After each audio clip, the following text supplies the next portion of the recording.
En 2008, le Pays des Pyrénées-Cathares a sollicité et obtenu le prestigieux label Pays d'art et d'histoire, attribué par le ministère de la Culture.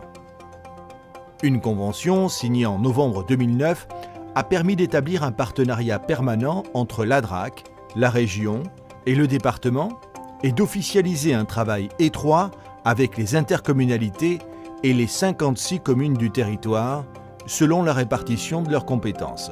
Dès lors, le Pays d'art et d'histoire des Pyrénées-Cathares s'est engagé à développer une politique à partir du patrimoine local, qui soit transversale et articulée avec les équipements culturels existants et à venir. Celle-ci vise à sensibiliser les habitants et les professionnels à leur environnement et à la qualité architecturale, urbaine et paysagère, à présenter l'ensemble des types de patrimoine dans toutes leurs composantes, à promouvoir la qualité architecturale, à développer une médiation de qualité relative à l'architecture, à l'urbanisme, au paysage et au patrimoine, notamment à destination du jeune public, et à offrir au public touristique des visites de qualité par un personnel qualifié. Cette dynamique, à laquelle les populations locales ont été fortement associées, donne une visibilité nouvelle aux ressources naturelles et culturelles du pays. Autant d'atouts potentiels qui font l'histoire et la géographie des Pyrénées-Cathares. Chacune des 3 thématiques fortes retenues, paysage naturel, patrimoine médiéval et patrimoine industriel, ont trouvé leur place dans les programmes d'animation et tous les publics ont été pris en compte. Les habitants, le jeune public et les touristes. Dès lors, une belle vitrine a été offerte au label avec différents supports de communication arborant la charte graphique des villes et Pays d'art et d'histoire. Plus de 10 ans après l'obtention du label Pays d'art et d'histoire, les réalisations portées par les équipes successives d'animation, les projets, les partenariats tissés, les témoignages de mobilisation des acteurs locaux, la participation des habitants aux différentes initiatives, tout semble positivement légitimer le travail réalisé et la demande de renouvellement du label pour inventer la suite du label Pays d'art et d'histoire des Pyrénées-Cathares.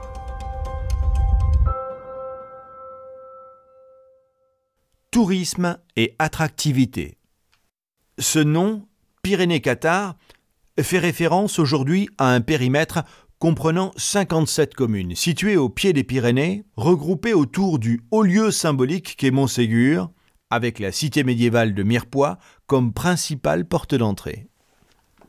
Recueillant les derniers soubresauts de la montagne, ce territoire est organisé en une succession de 3 plis étagés. Il est façonné par l'histoire et l'imaginaire du catharisme. Riche de ses paysages naturels, marqués par ses vallées industrialisées.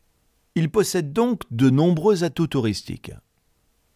Dès l'obtention du label, en parallèle de la programmation à destination des habitants et l'exigence d'avoir recours à un personnel qualifié, un programme de visite-découverte a été développé en collaboration étroite avec les offices de tourisme, à l'intention des individuels et à heure fixe en période estivale.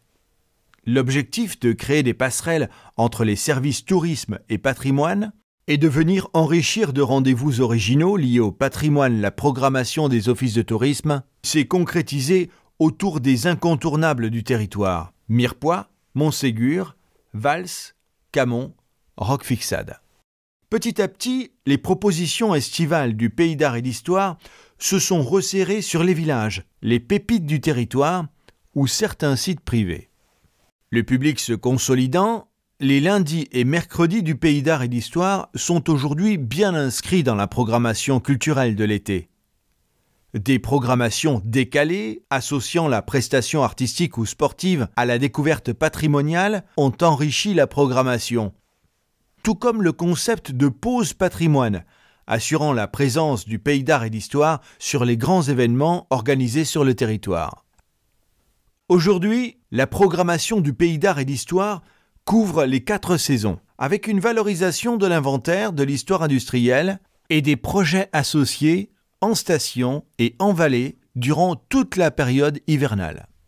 En fusionnant le Pays d'art et d'histoire avec les offices de tourisme au sein d'une même association, Tourisme, Culture et Patrimoine en Pyrénées-Cathares, les intercommunalités avaient souhaité une mise en synergie de ces deux entités complémentaires aux objectifs convergents. Mais comment, à l'avenir, l'action conjointe des deux services peut-elle être rendue visible par les prestataires du territoire? Quel rôle peut jouer le Pays d'Art et d'Histoire dans la formation des acteurs? Comment faire évoluer l'offre touristique culturelle et l'ouvrir au public famille? Comment impulser de nouvelles pratiques et développer le lien entre tourisme et culture?